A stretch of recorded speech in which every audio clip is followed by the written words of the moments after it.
What's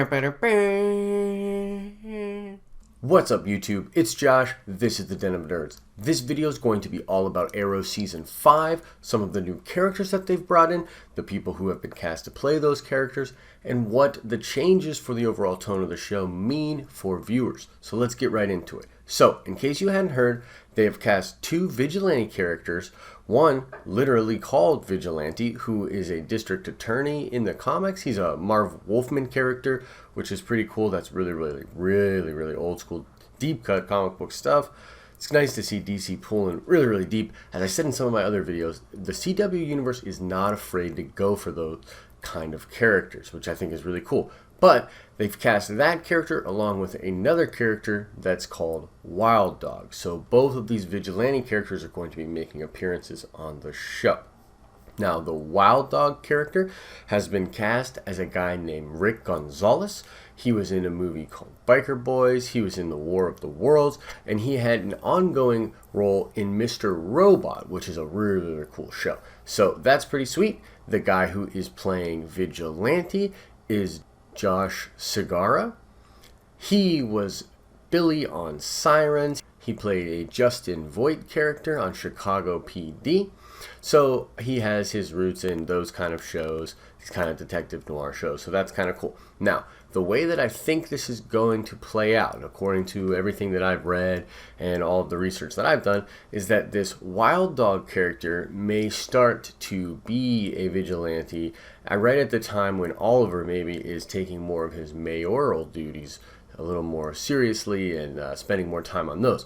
In case you didn't know, and I guess we should say spoilers at this point for everything that happened up until Season 5, so the end of Season 4 on Arrow, Oliver Queen basically gets to become the mayor. So because of all the stuff that happened and there's a vacuum of power and the mayor's gone, who was Damien Darhk's wife, after that impassioned speech that he gives at the end of Season 4, they are convinced that he should be mayor. So they just make him the mayor.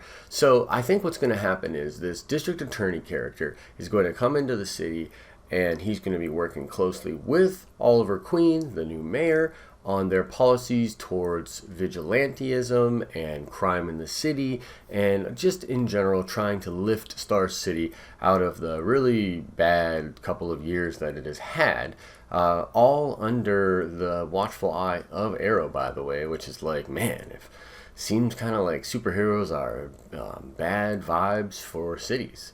But in either case, that will be the dynamic. And then I believe what happens in the comic, what happens in the Marv Wolfman comic, is that the district attorney character has his wife and family murdered, very similar to what happens to Frank Castle, the Punisher, on the Season 2 of Daredevil and in the comics. So I think you're going to have a situation like that, and you might have that district attorney, the vigilante character created, who is apparently just a big antagonist. He's not friendly. He doesn't come around, I don't think, or at least not at first. So I think that you'll have this Wild Dog character. He'll be messing stuff up. He gets approached by Arrow, or Green Arrow, I guess now, with Oliver. And he'll be kind of swayed into coming to the side of reason and being less of a murdering crazy man. But I think at the same time, what you'll have happen is something that causes the district attorney to become the vigilante and totally blow past where this Wild Dog character was in terms of violence and in terms of how bad this person needs to be stopped. So I think that that's kind of the dynamic they're going to work with. Now, I'll be honest with you, this sounds really sweet. So you're going to have, on the one hand, Oliver Queen talking to this guy, trying to work together, right? I mean, he's the mayor, he's a district attorney. Then at night, you'll have him being this vigilante character and causing all this problems. And Arrow will be there trying to, stop him from doing that. And if the CW shows have shown us anything, everybody will involved with the story will know that Arrow is Oliver Queen, and that'll be crazy. And we'll go from there. So I think that sounds like a great tonal shift. It sounds like it'll harken back to Season 1 and Season 2, kind of the vibes that they had going on there. Another interesting point is that I think it starts to separate Arrow because there'll be less of a Team Arrow kind of thing going on.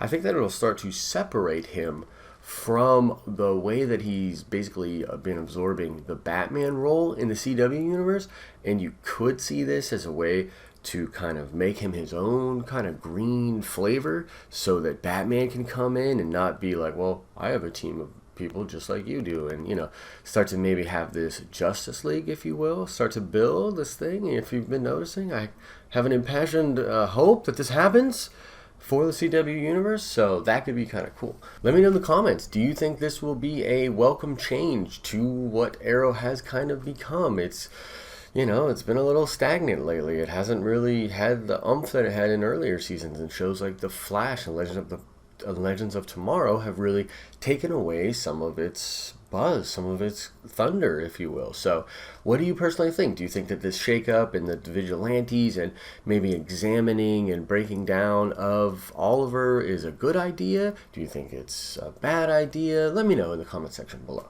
Alright guys, time to check that nerd card. We're going X-Men today. Now the question has to do with Cable. So what was the name of the character that is a version of Cable from a different universe where he does not have the techno-organic virus and then therefore is omni-powerful, incredibly powerful?